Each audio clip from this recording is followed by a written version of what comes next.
One of the biggest reasons why people don't start doing what they want to do is I don't have the time. It is something I used to feel too. Balancing work, family and everything else can seem overwhelming. But over the years I found some practical ways how to fit it all without burning out. So in this video I'll share what's worked for me and how you can make time for the things that matter most to you. Now a quick disclaimer, my friends and people around me often say that I have accomplished quite a few things and that I'm doing a lot of things, but personally I don't really feel in that way. And most importantly, with this video, I'm not promoting the sort of doing more mentality. In fact, I'm all for the opposite, for doing less whenever possible.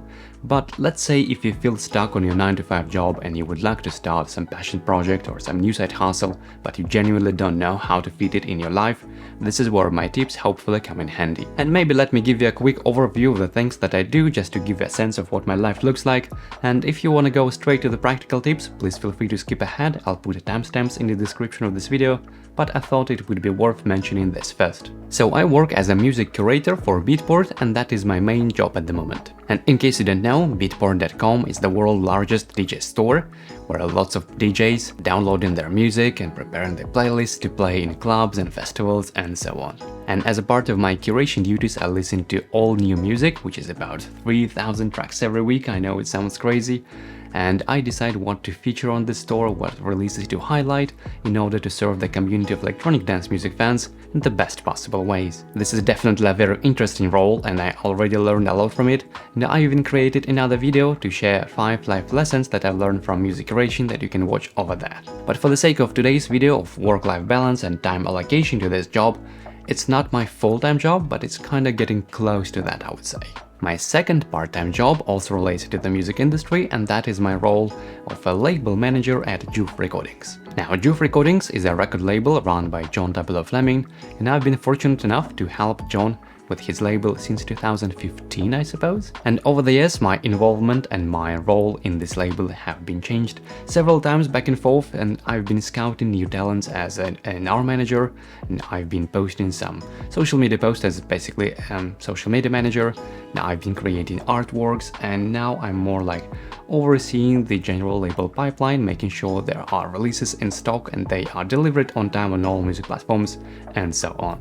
It feels more like a long-lasting friendship and partnership rather than a job, but although formally speaking it is my second part-time job and I dedicate about 1 day a week to this role.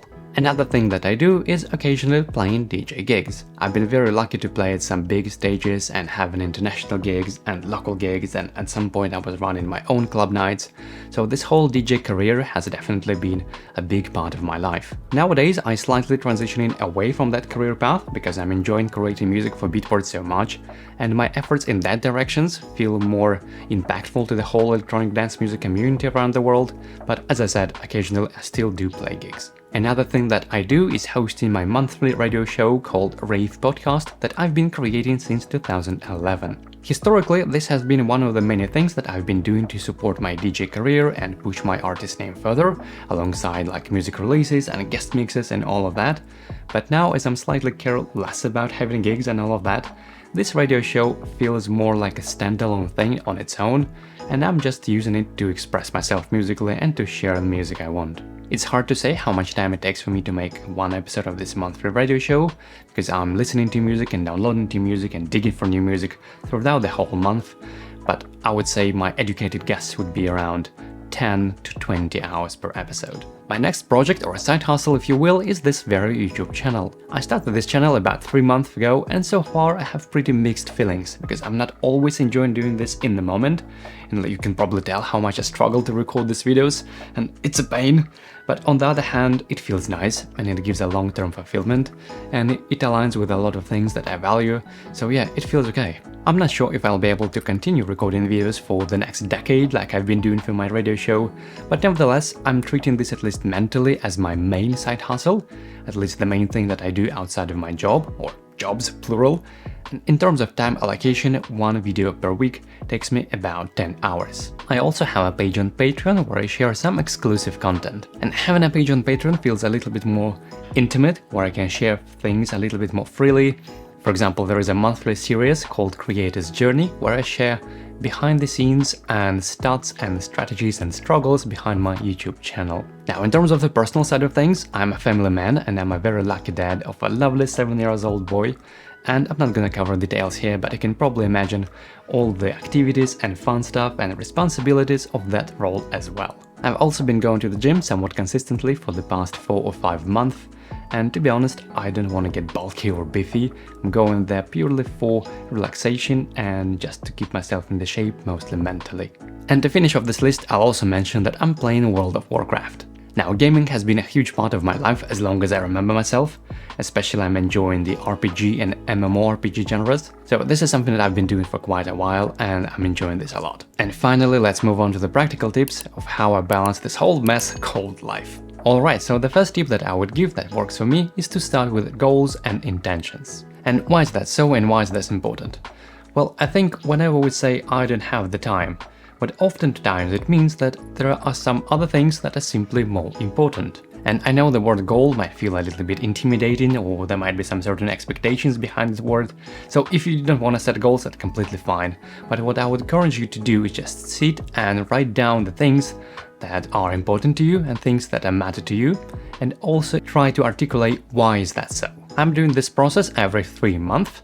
This is why it's called quarterly planning, and I have another video on my channel where I go step by step on how I'm doing this process that you can watch over there. And this process not only gives a lot of clarity in what I want, but also in why I want that thing, which serves as a great reminder in the moment of doubts. And I think that having a strong sense of why, of having that answer of why you want to do a certain thing, is a fantastic way to deal with all kind of things like procrastination and, not starting doing the thing or having some excuses like I don't have the time.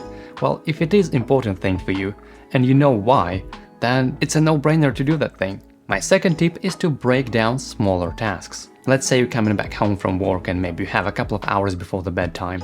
And let's say that you've been always dreaming about starting a YouTube channel, but you've always been thinking that, oh, I only have 2 hours before the bedtime, that's definitely not enough to create a video. And hence why this I don't have the time excuse that always shows up. But the thing is that creating a YouTube video is not even a task. There is no such thing as just create a video. And this is often the case, especially for all kinds of creative tasks, like writing a book or creating a video, or starting a podcast or building an app, whatever that might be. So in whatever thing you want to do, I would encourage you to break it down into smaller bits and see how maybe there is only one thing that you could do today. And let's say in the case of a YouTube channel, creating a video is a multi-step process that involves many steps. First, come up with a video idea, basically decide what to make the video about. Then create a title, then create a video structure, then maybe even write the full video script if you choose to do so, then coming up with some different thumbnail ideas, and then actually shooting and filming the video, then editing the video, and even the whole editing process can be further broken down into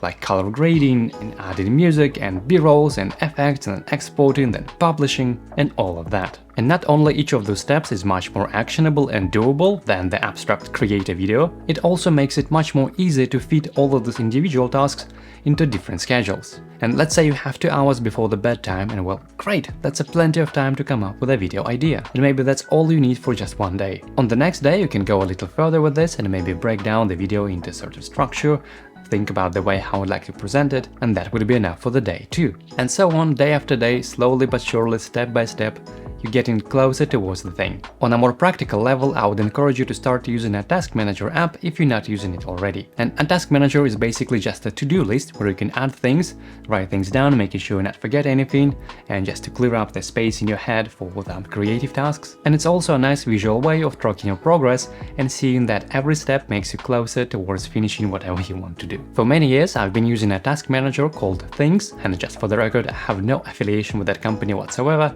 just my personal recommendation, and I even have a video how to get started with Things if you choose to do so. Watch it over there. My tip number 3 is to eliminate distractions. And first of all, let's get clear on what a distraction is. And I think a distraction is something that holds you back from doing things that are important to you, things that are oftentimes not intentional and things that are taking your precious time and, most importantly, your attention. And I'm sure some of you might think that a lot of fun things might fall into this distractions category, like watching TV shows or playing some games, and so you might think like, oh Daniel, so you're saying to eliminate all of that, all the fun part? And no, I want you to have some fun, but I also want you to have it intentional. And personally to me, this is where the line goes, whether something is a distraction or not. And I think in that sense, social media is probably the biggest distraction, especially if you take into account how many people use this unintentionally, and even the compulsion behavior, you know, just picking up the phone and start scrolling without realizing it, and without even thinking like why I'm doing this or what it gives me, and so on. And of course there are some good things on social media, maybe some good content, and maybe having some nice conversations on social media, but I think in general it's one of the biggest time sink and attention sink that we have today. And personally, I decided for myself to stop using social media almost entirely. My time spent on social media is less than 1 hour a week, which I know sounds pretty crazy, as I know many adults who spend at least 2 hours every day. So while I acknowledge both pros and cons of using social media, I just want you to be mindful of that and how much time you might be spending there without even realizing it sometimes. And especially if you wanted to start something new, but you say that you don't have the time, well, start checking it there first. But if you would like to genuinely follow your favorite creators on social media, or maybe even reading the news, instead of going to the rabbit hole of social media, I would highly encourage you reading all of that content through the technology called RSS. It's basically a way of creating your own personalized feed across the whole web that you can read at your own pace without the compulsive behavior and without the fear of missing out. I have a quick beginner's guide to RSS. If you never heard about this, though, feel free to watch that video over there. And my last practical tip for having a work-life balance, and especially if you would like to start something new on top of your 9-to-5 job, is to try working remotely. Now, I completely understand that not everyone wants to work remotely and not everyone can work remotely. And especially people working in retail or public services, you are the heroes of the society, and working remotely might not be feasible for these roles. And I'm also not saying that working in the office makes it impossible to start whatever you want to start. That's simply not true. But if you're a copywriter or an editor or a programmer or a designer, or basically somebody who I would describe as a knowledge worker, and you can work remotely, so for you remote work might be that enabler that enables you to start something on top of your main job. And think about it from a purely logistical perspective. I know for many people, especially living in the big cities, it takes at least 1 hour to get from home to their office, and probably a little bit more if you take into account all the time that, you know, you need to make you somewhat presentable and put the makeup and so on. But let's take 1 hour as an average. So that's 1 hour from home to office, then another hour from office back home, that's 2 hours a day, multiplied by 5, so that's 10 hours a week just to move your body around from one place to another. And those extra 10 hours a week, that's a plenty for a lot of things to get started. And of course, I'm not saying that you have to spend all of these extra hours for work, you know, creating another side hustle or something like that. Remember that I started this video by saying that I'm not promoting the doing more mentality, I'm actually all for doing less. So perhaps you might want to spend those extra hours for, you know, improving quality of your sleep, or taking care of your body by going to the gym and improving your mental health overall, and that is a pretty big deal. But that being said, if you're genuinely passionate about something that you would like to start some passion project or a side hustle or whatever that might be, and you're not sure how to fit it on your schedule, well, then remote work might be the answer for you. I should probably mention by now that I've been working remotely since 2013, I believe, so that's more than a decade, and way long before it became a mainstream and even possible for many people. So I feel very lucky in that sense. I'm also very experienced in that sense, because working remotely is not the same as working in the office. It's a completely different lifestyle with more freedom but also more responsibility, so it's not for everyone probably. But again, for all knowledge workers out there, this is something that I would probably recommend giving a try. And so in this video I've been sharing my practical tips how to crave more time and how to find a work-life balance that would enable you to start something on the side. But I'm sure some of you might be thinking like, what's the point? Like, why starting a side hustle or something like that? And to answer that question, I would encourage you to watch this video where I go over the 5 reasons why starting a side hustle might be worth it. And well, thank you for watching, I appreciate your time, and I'll see you in the next video.